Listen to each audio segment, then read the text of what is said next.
It's strange looking at this place now, because 6 years ago, none of this existed. No pergola, no treehouse, no fire pit, no grass, and no real plan. Just an old backyard behind the house, mostly used for storage, and honestly at the time, we weren't trying to build a dream garden. We were just bored during lockdown. Also, I'm making a video about fun things you can do while quarantined at home, so drop your suggestions. Back in 2020, the world stopped moving for a while, and like a lot of people, we suddenly had a lot of time in our hands. Flashback. So we're in the middle of cutting down a tree. That one there. 12 seconds later. I'm tired as fuck. Are you even surprised this tree is still holding on? What are you holding on to? You're dead inside. A few inches later. Leona wants a coffee break. Okay, let's go. Okay, so we're having a coffee break because this tree is proving more difficult than we thought it would. It looks good. At the time, this space wasn't a garden. It was basically the back storage area for the flower shop. Old metal, broken tins, forgotten corners. The thing about cleaning up your yard is that you find some really useful shit. This stool, I want to use to make like football posts. Cause I am playing football here. It's a big ass space. Typical Balkan backyard. The kind where everybody keeps things because maybe one day it'll be useful. That became kind of the philosophy of everything we built here. Reuse what you have, figure it out as you go, try first, make mistakes, and panic later. At first, cleaning the garden was just something to do, but once the space opened up, something shifted. Suddenly there was room to breathe. And around the same time, we found out Frida was coming. Leona started doing yoga outside. The sprinklers were always running. Flowers started appearing. And for the first time, the backyard stopped feeling forgotten. Of course, the moment we thought we knew what we were doing, everything died. The weeds completely took over the lawn. I sprayed everything and somehow managed to destroy almost all the grass too, which honestly became a pretty accurate summary of our gardening experience. Little Project X going on here. Leona is the master plasteress. We were learning entirely through mistakes, YouTube tutorials, trial and error, but mostly error. Little by little, we kept building. Frida turned 1, and suddenly the garden wasn't just ours anymore. It became part of her childhood too. Her grandpa built her a treehouse for her birthday, which still feels insane to say out loud. Yeah, so the plan is this. Gotta move here. But he's the kind of person who casually builds a boat and giant wooden structures, a really good engineer. Getting that thing into the backyard was chaos, but once it was finally standing there, this project, it stopped being a side project and started becoming part of our family. And then life slowly started happening in the garden.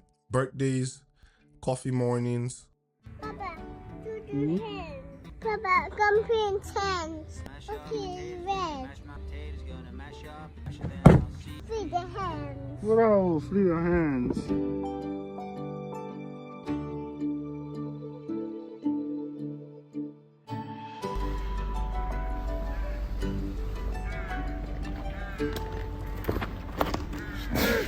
Late summer evenings, barbecues. You're too dark. Your face is dark. Your face is dark. That didn't make any sense. Good job. Thank you. I thought Papa would just put it there in the fire. Oh yeah, Julka. Kids running around, plants surviving and plants not surviving. Yes, sir. Yeah, yes, sir. A little splash of color in my garden because area is just too freaking green. And I get bored of that sometimes. So now I got some yellow. Nah, red. What the fuck does it yellow? So first came the sitting area, then the tree house, and in 2022, we introduced the pool area. None of it looked perfect, even though friends always said so. Honestly, most of it still doesn't, but perfection was never really the point. The goal was building a place people actually wanted to spend time in.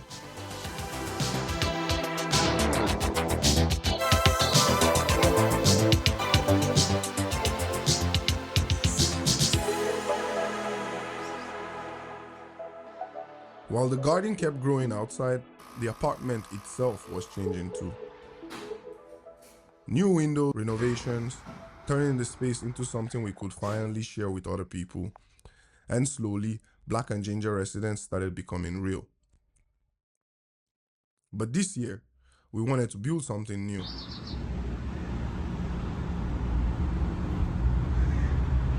For years, we had a basic fire pit, and every single time we used it, everybody got smoked like sausages. So naturally, instead of buying one, I decided to build one myself, which is usually how all these projects begin. I fell down a YouTube rabbit hole researching smokeless fire pits, secondary combustions, airflow systems, heat circulation, things I absolutely did not understand a week earlier. So first, I made a test version, mostly because I didn't trust myself enough to build the real one immediately. Almost everything here was built the same way, using whatever materials we already had. Old bricks, broken concrete, a concrete slab. There's a version of DIY online where everything is clean, ordered new. This was not that version. This was figuring things out slowly, one mistake at a time. And honestly, I think that's why this place means so much to us now, because every corner has a story attached to it.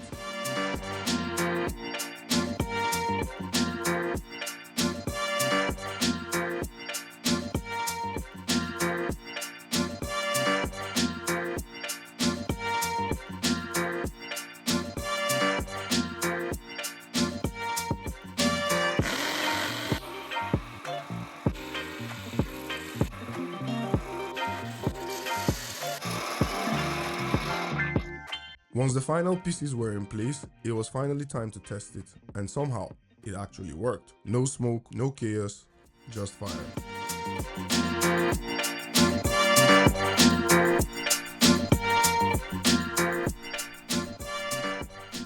By autumn, we started the landscaping around it. The grass finally grew back, the fire pit settled into the garden, and for the first time, the whole space started feeling connected. It's still changing every year. Every season adds something new, sometimes intentional, sometimes accidentally. So wait, I have a question. When you knock that, how are you planning on doing forward? Going forward, what's your plan? Considering the hole will only get bigger and bigger between you and the beton. What's that bridge over? I'll start going from the other side, maybe. I'm sure our neighbors love us these days. Pretty sure. Looking back now, it's hard to believe all of this started because we were bored during lockdown. Back then, this was just an empty backyard. Now it holds 6 years of our life. Our first child, family gatherings, projects that failed, projects that somehow worked, and a version of ourselves that kept growing alongside it.